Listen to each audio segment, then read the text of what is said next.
Yeah, man. But we're about to get to these segments, ladies and gentlemen. And the first segment that we do have is Flag on the Play. And pretty much with Flag on the Play is when we see any players, coaches, male or female, do anything egregious. It's our job as sports enthusiasts to call these people out. And with no further ado, my flag on the play goes to.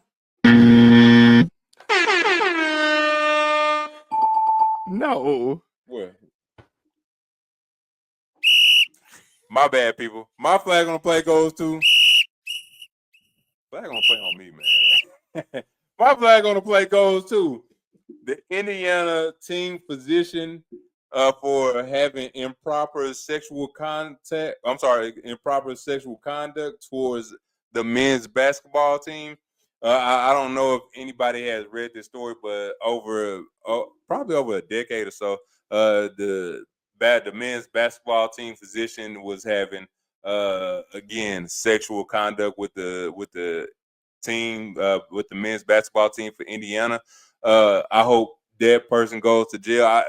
Ohio State, or I can't remember if it's on Netflix or Hulu or what streaming service. Ohio State is in that mix too. And when I look at that documentary on Ohio State, they're gonna be on. Their physician is gonna be on flag on the play too, along with Ohio State because they knew it. But yeah, the Indiana men's basketball team physician. I don't even want to put your name up there, man. You deserve flag on the play, sir. There you go. This week's flag on the play brought to you by myself. This week flag on the play goes to Pittsburgh Steelers for waiting this long, for settling for a quarterback, for not just riding high with Mason Rudolph, no matter what the season was, simply because you could have had a reset with your whole organization. It's like you're okay with being mediocre. Yep.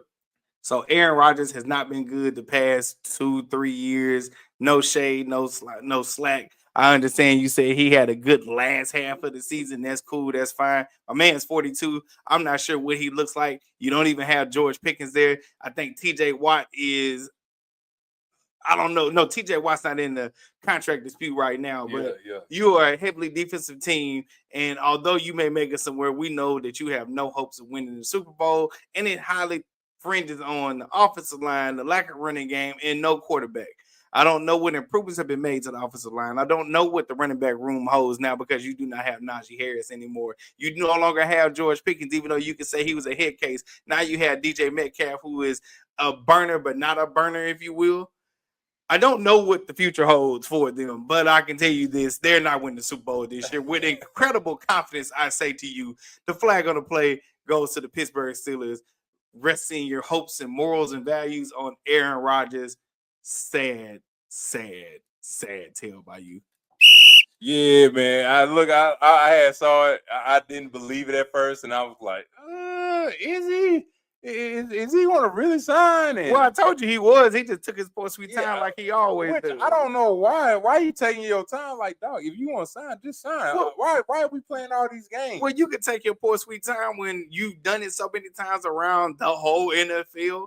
And they all wait on you hand and foot like you're who you used to be. So Pittsburgh Steelers were more desperate than he was. They needed him more than he needed them. Because history shows Kurt Warner, I don't believe, has been picked up by anybody, right?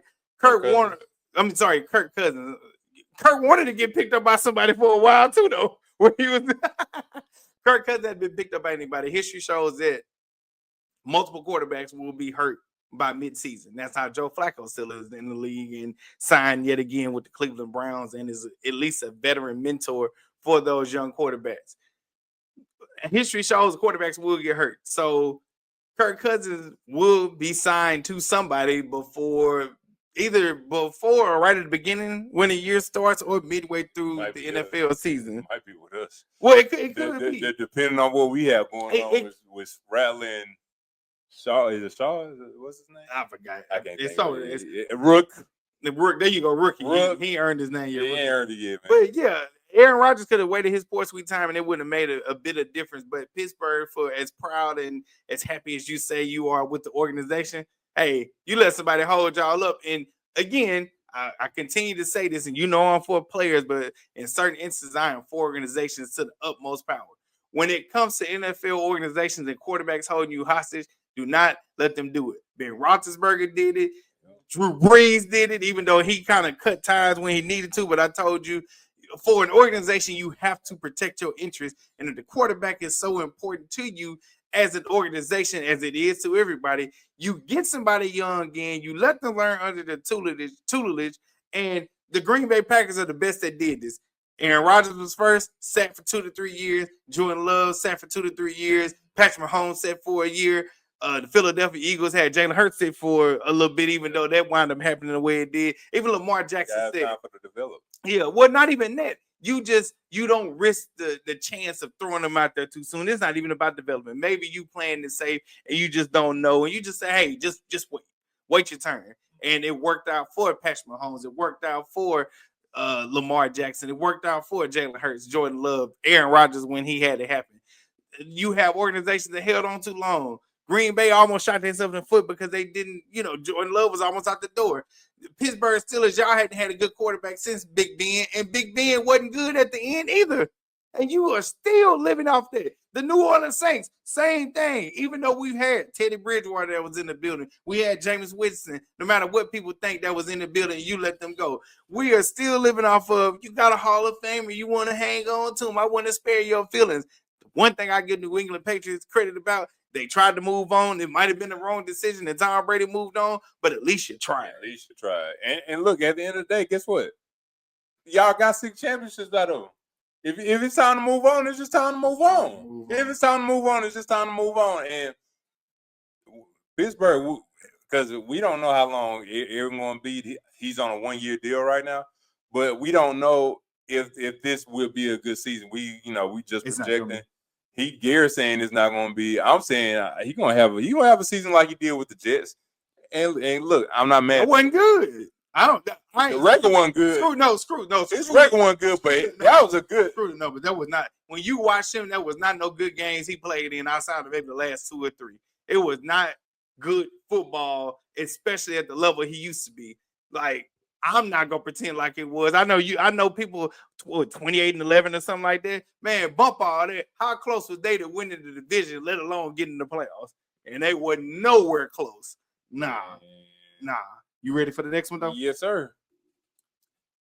And the next segment that we do have, I'm gonna do it from here. Okay. The next segment that we do have is when life comes at you fast, and pretty much when life comes at you fast is when you get on that helicopter or that plane with your parachute and you're on cloud 9, cloud 10, cloud 13, cloud 15, and you just up there and you have your parachute on and you get up there, you get off the plane or the helicopter and your parachute don't work, this is the sound that it makes.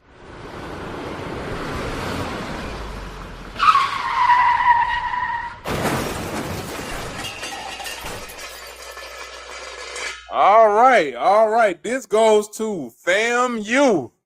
If you don't know, the HBCU that is now in the SWAC, FAMU AD turns herself in on fraud larceny charges. Wait, did you say her? Yep. Yeah, again, over here at GNC Sports Talk, we don't discriminate. If you do something crazy, male or female, we will call you out. Angela suggested, again, she turns herself in on fraud and larceny charges. Vice President and Director of Athletics, Angela Suggs, was booked into the Leon County Jail after voluntarily submitting herself on fraud and larceny charges related to her former job as president and CEO of the Florida Sports Foundation. Yes, she's getting a flag on the play. Why are you doing this to the organization that brought you in? Why is fraud going on right now at HBCU, man? You just putting a dent, you're just putting a stain on yourself and on the organization that you came with. I don't understand why you did it. Well, I do kind of understand why you did it. It was a lot of money. I ain't gonna specify the amount of money, but it wasn't enough money for you to, probably go to jail for some time. But hey, at least you turned yourself in, did the right thing. You shouldn't have did it in the first place. Why you did it, for what you did it for, was it necessary? No. Could you have deal without it? Yeah. So again, this goes to Angela Suggs, former AD with Florida with FAMU. FAMU, boy. FAMU, boy. FAMU. FAMU worse than this when it comes to being in the news. But when they come hard. Hey, like Mario said, built that. Jeez.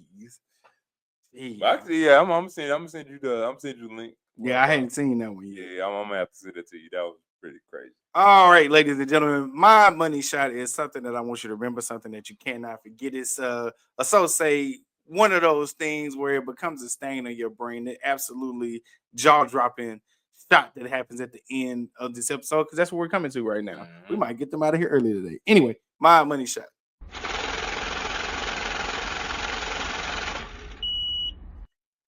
This week's money shot goes to two. I said two women, Coco Gauff, and I'm going to do my best to get it right because y'all know I'm terrible with names. Nijaree Canady. Did I say it right, you think? Nijaree. Oh, Nijaree. Well, Canady. Nijaree, I told y'all I suck. Nijaree Canady. God, I screwed it up. We practiced beforehand. Oh, well. It goes to these two women. One, Texas Tech softball pitcher. $1 million baby. She $1 million baby. Yep, she getting that money.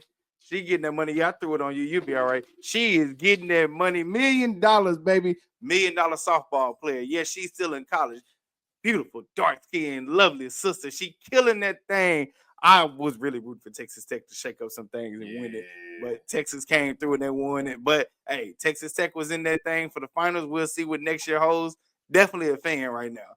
Definitely a huge fan. And shout out to Coco Gauff. Reason why I was looking down so long, y'all, it's because I had to go just to check out. I'm not going to hit y'all with all her legacy things that she's done here in the past 5 years. But 2 years ago, she won the U.S. Open.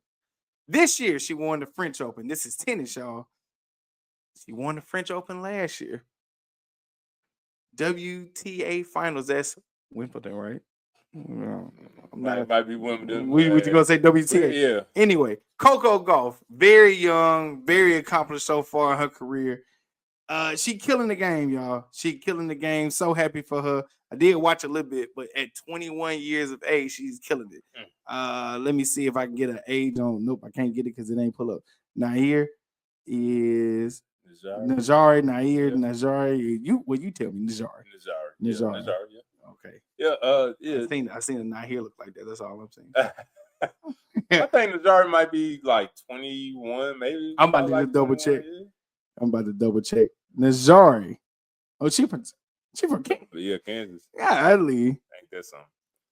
I don't know when they don't have an age, but she was maybe a junior or something like that. I hope she a junior because I'm trying to watch next year. If that's the case, then I think Texas Tech gonna be cool. Here we go. The 21 years old. Two 21-year-olds tossing it up like only they can. Oh, I hit myself in the head. Shout out to y'all. $1 million player. Coco Gauff getting it. Keep winning it. No matter what they say your form is. You know what, sister girl?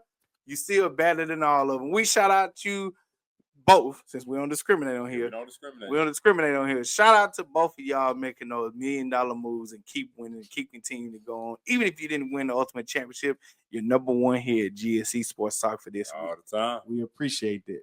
Yes, sir.